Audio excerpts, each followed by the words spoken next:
Now, imagine Instagram would one day just disappear and it'd be gone forever. I guess you'd be really upset. In fact, something similar has already happened in the past. Not to Instagram, but instead, one other social media platform got cancelled, namely Google+. I quite liked it, while you may never heard of it. So, what is really going on with Google+, and how could it get removed with millions of active users? Google Plus was undoubtedly the most successful attempt at creating social media platform by Google, but it was certainly not their first try. At first, there was this thing called Orkut, founded in 2004 and officially cancelled in 2014, even though its popularity decreased much earlier than that. It was one of the earliest social media platforms. You could create a profile, connect with other profiles, and share multimedia content, but it simply got outperformed by Facebook and eventually fizzled out. Interestingly enough, you can check out the Orkut.com page, and there is a short article reminiscing of this service. Other notable mentions include Google Friend Connect, founded in 2008 and discontinued in 2012. And it was a way to implement social media functionality to any website, but it didn't really take off. Or there was also Google Buzz, which you may never heard of before. That one was a bit different though. It was more of a microblogging service launched in 2010, and it wasn't necessarily bad, but there were some privacy concerns and legal issues, so the next year it got shut down. But then we're getting to the actual deal, to the Google Plus, which you're probably familiar with already. I mean, there are two groups of people. Those who use Google Plus in the past and those who have never heard of it in their lives. Nothing in between. But people did really use it. Marquez, for example, from MKBHD, if you watch his old reviews, for example, of iPhone 5s or even other devices, you're gonna notice that he has the Google Plus icon on his home screen. And you can spot people having the icon on their home screen in multiple different instances. And it wasn't particularly difficult for Google to launch the app. I mean, we're speaking of Google, and they have a lot of experience with advertising, which is the business model of every social media app, and they have the resources and capacity to build large-scale apps with ease. Also, everyone had already a Google account, and it was mainly for Gmail, so there wasn't really any friction to sign up. And if you happen to own an Android device, Google apps come pre-installed, so they could easily add Google Plus on your home screen without you even having to download it. And even despite that, for whatever reason, we don't use Google's social media anymore, which proves that the problem was somewhere else. The first reason why Google Plus didn't stick was its, although unique but somewhat confusing way of using. Well, you didn't just open the app and shared media to your followers. No, it was based on circles. Circles of people that you personally manage. You essentially separate your contacts into groups based on whatever metrics you want. You could choose to create a work circle where you put your colleagues, or school circles for all of your student friends.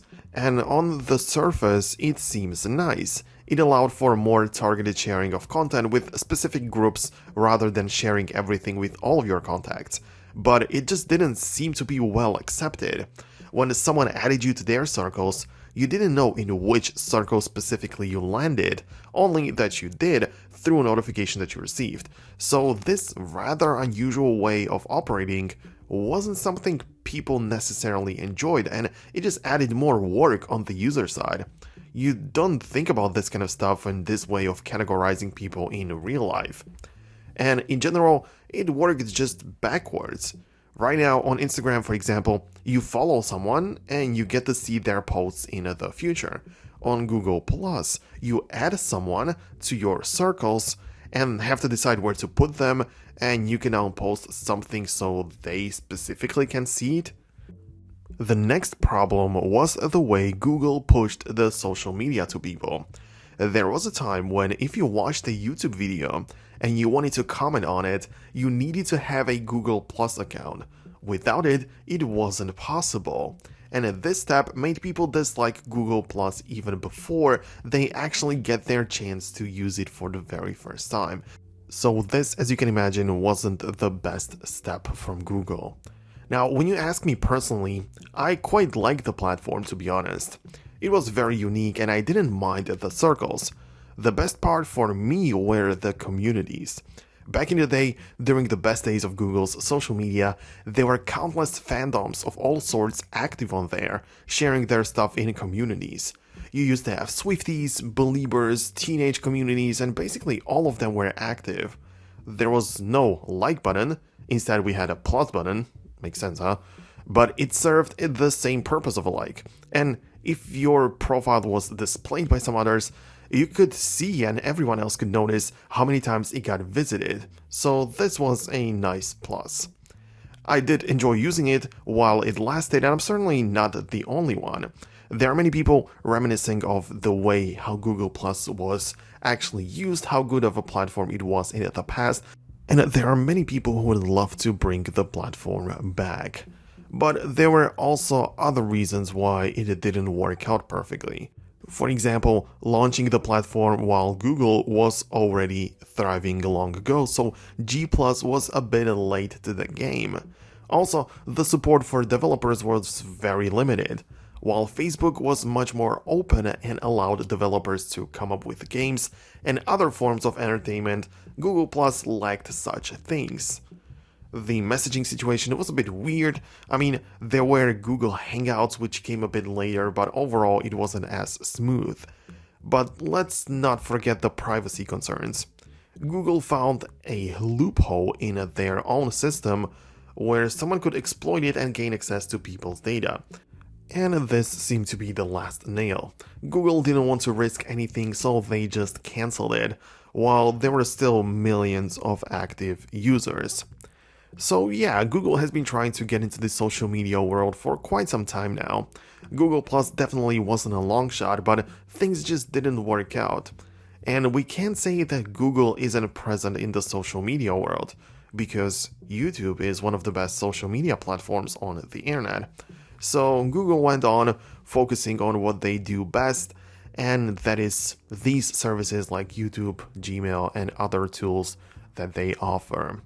Thank you very much for watching, for sticking by until the end of the video on Foxtecc TV. Thanks a lot for your support. Make sure to subscribe so you never miss future content, and I will catch you guys later in the next video.